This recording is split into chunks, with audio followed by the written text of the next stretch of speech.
àdúpẹ́ lọ́dọ̀ olúwa àwọn olúwa o àmọ́ àdúpẹ́ lọ́dọ̀ ọlọ́run àwọn ọlọ́run àdúpẹ́ lọ́wọ́ Jèhófà àdúpẹ́ lọ́dọ̀ ọlọ́run ọba ṣoore fúnni má ṣèrègùn ọba lánàá ọba lónìí ọba lọ́la ọba títí ayé ànípẹ̀kun àmọ́ àdúpẹ́ lọ́dọ̀ ọlọ́run ọba tó dákú tí ó mà ní kú láéláé o àmọ́ àdúpẹ́ lọ́dọ̀ ọlọ́run ọba tó dárùn tárùn ní gbèdè láéláé ọba tó jọba ayé lọ kábíyèsí àdúpẹ́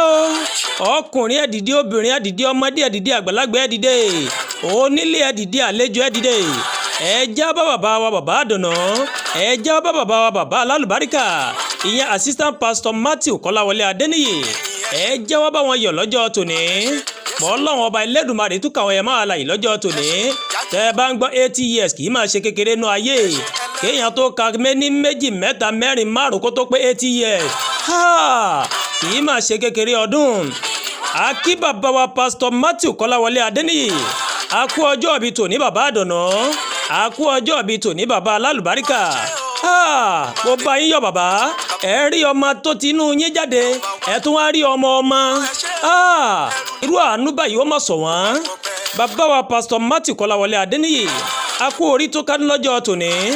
a kú ọjọ́ ìbí tòní o lágbára Ọlọ́run ọba ẹ ti ṣe 80 lónìí yìí tí í ṣe ọjọ́ 17 inú oṣù kọkànlá ni ẹ ti ṣe lónìí ẹ ṣe 100 láṣẹ Èdùmàrè ẹ ṣe 120 nínú àlàáfíà mi gúngùn tó ń ti fọkànbalẹ̀ ọjọ́ bí kan lèèyàn máa ṣe láyè ilé òní jẹ́ ọ̀kan yòókù tẹ́ ṣe lókè pẹ̀ akí assistant pastor Matthew Kọ́láwọlé Adéníyì bàbá a kú orí tó kan lọ́jọ́ tòní inú àwọn ọmọ yín inú wọn dùn gáàmà náà pé dádì ẹ kú ọjọ́ bí o Mrs. Olúwabùkọ́lá inú wọn dùn wọn ni máa kí n pé dádì ẹ kú ọjọ́ bí tòní Mrs. Abímbọ́lá náà ni máa kí Mr. Ọládàpọ̀ náà ni máa kí o Mrs. Olúwayẹmísí àwọn náà ni máa kí lápá bí Mr. Olúwadámiláre àti Mrs. Ọláwùmí àwọn ọmọ yín nìyẹn wọ́n ní máa kí máa kí wọ́n ní dádì wọ́n láwọn ọmọ rírì yín gan o wọ́n lẹ́ dó tàwọn gbágbágbá ni wọ́n ní tán bá ń dákọ̀ abiyamọ wọ́n ní wàláhì ọ̀kan lẹ́jẹ́nu gbogbo àwọn abiyamọ ayé torí pé ẹ dó tọmọ ni wọ́n ní lágbára Ọlọ́run ọba ẹ tí ì jẹun ọmọ tó wọ́n lẹ́ ṣẹ̀ṣẹ̀ bẹ̀rẹ̀ sí ní jẹ́ ni o ẹ wá jẹ́ pẹ́pẹ́pẹ́ nú àlàáfíà mi gúngùn tó ń ti fọkànbalẹ̀ a kú ọjọ́ ìbí tòní àwọn ọmọ náà ń kí yín lápá bí Ọlámídé ni máa kí yín Adémọ́lá ni máa kí yín Ayọ̀mídé ni máa kí yín o Adébọ́lá ni máa kí yín Ọmọ́tọ́lá náà ni máa kí yín ó ní dádì grandpa ó ní ẹ kú ọjọ́ ìbí tòní ó lẹ́ máa ṣe ọ̀pọ̀lọpọ̀ ẹ̀ láyé à ń kí yín bàbá a kú orí tó kánú lọ́jọ́ tòní ọ̀pọ̀lọpọ̀ ọjọ́ bíbẹ̀ ńlẹ̀ ṣe láyè torí pé ọdún kan ò ní do ká má mà rórógbó ọdún kan ò ní do ká má ra àwùsá ọdún kan ò ní do ká má rọmọbì lórí àtẹ o lágbára Ọlọ́run ọba ẹ máa bẹ ni o dàgbà ẹ tún dògbò ẹ fi ewu parí ẹ fi èrìgì jọbì a kú orí tó kánú lọ́jọ́ tòní mo kí bàbá wa pastor Matthew Kọ́láwọlé Adéníyì assistant pastor níwọ̀n wọ́n pé 80 years lónìí ni ẹjá bá wọn jó ẹjá bá wọn yọ̀ ẹjá bá wọn dọ́wọ́ ọ̀dùnnà torí gbẹgẹ́ mo yẹ sọ síwájú 80 years wà láì kìí ṣe kèrémí ọdún tẹ́ ẹ bá wo bàbá mi dáadáa yìí ìyẹn pastor Matthew Kọ́láwọlé Adéníyì wọ́n tún dúró kakaraka wọ́n tún fa láǹtà dání tẹ́ ẹ bá wo ọ̀pọ̀lọpọ̀ ẹlòmíì ẹni tí ò tó wọn gan lọ́jọ́ orí ó ti di jẹ́gẹ̀jẹ̀gẹ̀jẹ̀gẹ̀ bí ìgbà tó yẹ pé wọ́n fi bẹ́símẹ́ǹtì wọ́n fi páàsì ara yẹn ni àfi yọ wọ́n àfi ń dúpẹ́ lọ́dọ̀ Ọlọ́run ọba ni torí àánú ni bàbá wa rí gbà àánú tẹ wá rí gbà rèé àánú náà ò ní kákò lóyún yìí o lágbára Ọlọ́run ọba ẹ máa jó ẹ máa jó ẹ máa jó ẹ máa jó ẹ máa jó ẹ máa jó ẹ máa yọ̀ òní lọ́jọ́ ìbí bàbá àdùnnú nìyí kò sí tí máa ń mú inú àgbàlagbà tí máa ń mú dùn bí kò máa rí àwọn ọmọ rẹ̀ kínú rẹ̀ máa dùn kó máa rá àwọn ọmọ tó ń gbé nǹkan rẹ̀ ṣe kínú wọn máa dùn ẹ ní fojú sunkún ọmọ o ẹ ní fojú sunkún ọmọ aburú ò ní ṣe yín inú yín ò ní bàjẹ́ ẹ dàgbà ẹ tún dògbósẹ̀ a kú orí tó ká lọ́jọ́ tòní.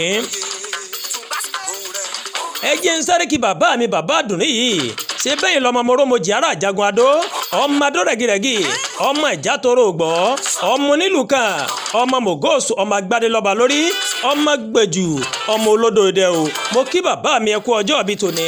sẹ́bẹ̀ lọ́mọ Ìjẹ̀bú alárẹ̀ ọmọ Àwùjalẹ̀ ọmọ àrójòjòyè ọmọ alágẹmọ ògún wọ̀yọ̀wọ̀yọ̀ ọmọ aládìyẹ ògògó mẹ́gà ọmọ adìyẹ bà lókun ó mìlìlì ara òrókùn bẹ́ẹ̀ ara òradìyẹ o ọmọ ń ṣe ni ọ̀yọ̀yọ̀ ń yọ̀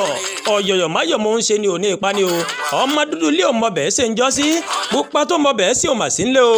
ọmọ mo rẹ́yẹ mọ́mà rókò mo rókò tẹ́yẹ mà ti lọ o ọmọ mo nísunlé mọ́mà lọ́bẹ̀ ọbẹ̀ tí ń bẹ́ẹ̀ lé baba tó bí lọ́mọ kò mà níyè mo kí bàbá mi pásítọ̀ Matthew Kọ́láwọlé Adéníyì àkú orí tó kán lọ́jọ́ tòní ọ̀pọ̀lọpọ̀ ọjọ́ bíbẹ̀ ńlẹ̀ ṣe láyé o àwọn àwòlá ní máa kí yín àwọn ọmọ yín ni o gbogbo àwọn ọmọ yín pátápátá àwọn náà ní máa kí yín wọn láwọn dúpẹ́ lọ́dọ̀ Ọlọ́run ọba o bó wọn pé Ọlọ́run ọba bá wọn lọ́rẹ̀ mí yín títí di àkókò yìí wọ́n lẹ́sẹ̀sẹ̀ bẹ̀rẹ̀ sí ní jẹun ọmọ ni ẹ máa jẹ́ pẹ́pẹ́pẹ́pẹ́pẹ́ nínú àlàáfíà ìfọ̀kànbalẹ̀ ẹ̀mí gígùn ìdùnnú tó ń ta àlàáfíà ara o àkó orí tó ká lọ́jọ́ tòní gbogbo àwọn ọmọ pátá àwọn náà ní máa kí yín èmi àdúrà gbọ́lùwà Tóyìn Bàbágboyà èmi náà ń bá yín yọ̀ lápá wípé grandpa happy birthday to you sir ẹ ti ṣe 80 ẹ ṣe 90 ẹ ṣe 100 ẹ ṣe 110 ẹ ṣe 120 nínú àlàáfíà ẹ̀mí gígùn fọ̀kànbalẹ̀ kódà ẹ ṣe 150 lágbára Elédùmarè àkó ọjọ́ òbí tòní ẹ kú orí tó ká lọ́jọ́ tòní grandpa o.